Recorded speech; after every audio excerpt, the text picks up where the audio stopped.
Yo, what's up, guys? Alright, so today's September 12th, 2025, and got a really cool video for y'all today. Today is the day Borderlands 4 just came out.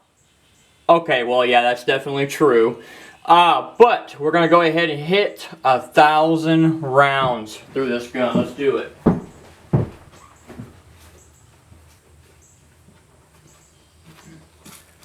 Okay, and by the way, full disclaimer, where we sit right now, we sit at 982 rounds through this gun as of right now. So, once I put this 30 rounds through, it's, what, that's 1,012, right? So, be 1,012 rounds once I put this 30 round magazine through it.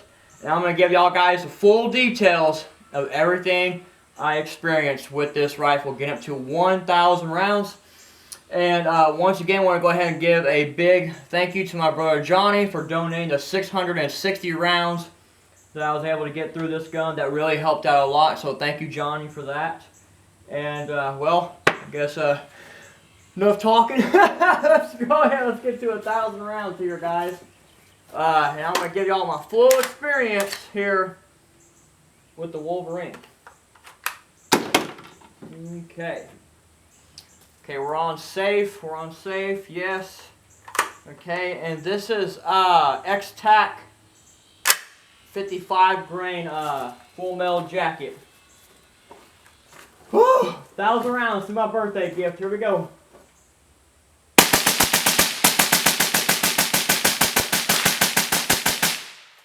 Whoa, America! Oh! Woo, baby! Yeah, America, boys. Okay, 1,012 rounds through the Wolverine. Okay, so now that I put 1,000 rounds plus through it, I can get my full opinion of the rifle. Look at my hand protection out here. Okay, so anyway, as I was saying, so the one thing I like about this gun, it's lightweight, right? So lightweight, the ergonomics of this bullpup rifle have been absolutely fantastic. It's everything you could want out of a bullpup rifle for ergonomics and everything. I love the fact that, you got your magazine released right here, so, that way you're not having to reach back, whatever, you can pretty much just stay, in your firing position, change out your mag, next one in, boom, bolt release here, and then you're back in the fight, you're all good to go. Let me see, the grips are interchangeable, I know that, for any your AR grips, whatever. They have a little storage piece right here.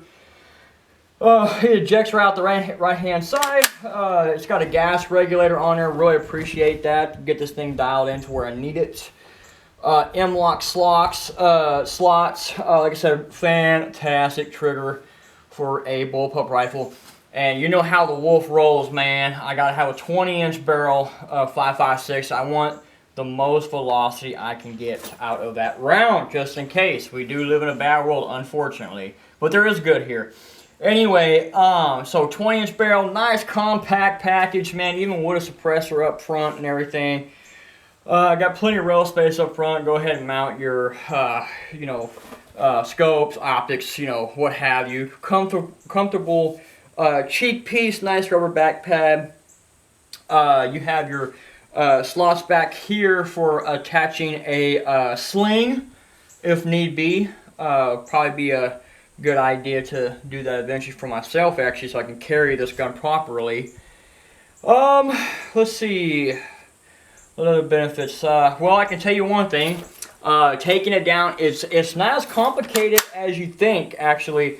Hit this pin, and the lower will just detach itself from the upper, kind of like an AR-15, lower, upper, and everything like that. So all that is really nice, convenient.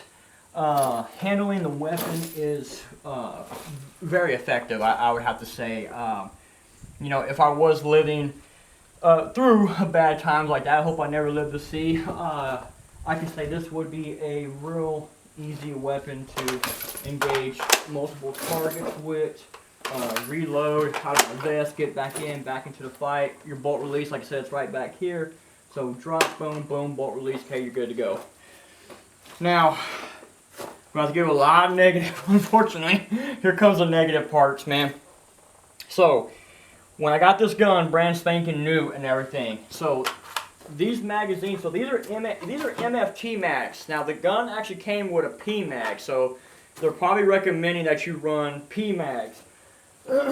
These mags right here, well, especially this one, for whatever reason, this thing fell out of the gun multiple times. I could not get this thing to lock up in this gun. Like, I'd be shooting and whatever, and next thing I feel it, like it just falls, or it doesn't chamber no round because it's sitting about right here. I want to say once I got past 580 rounds, that was when these mags started to lock up in the gun and actually stayed in the gun. As you can see, I'm shooting all MFT mags right now. They're dropping free, no issues there. But like I said, at brand spanking new, these mags, I don't know what it was, would not lock up in this gun. And another thing too that happened, another con that happened. So this piece right here, this is what locks your mags in right here. Sometimes I would go and put another mag in and a mag would fall out because this piece, see how it protrudes out like that? It would stay like that. It wouldn't go back in. See, now it's going back in because the gun's breaking in now. All the parts are loosening and settling into where they need to be, so now it's going right back in. But I mean, there were times, man, I put that mag in and whoop, it would just fall right out.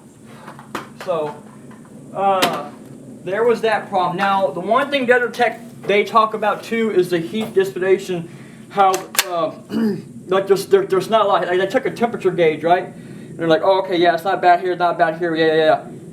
When you start using this gun, and I mean using this gun, no, this gun gets hot. You have to have gloves on for this gun.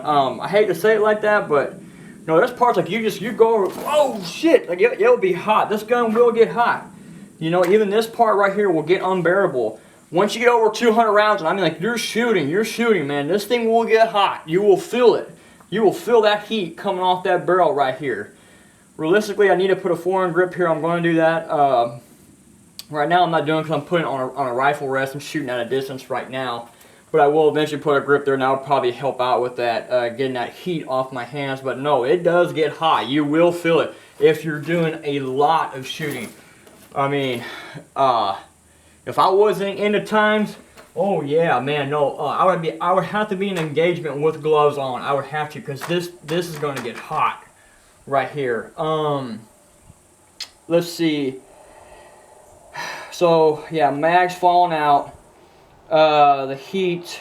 Oh, and I just ran into another problem. Here's another con.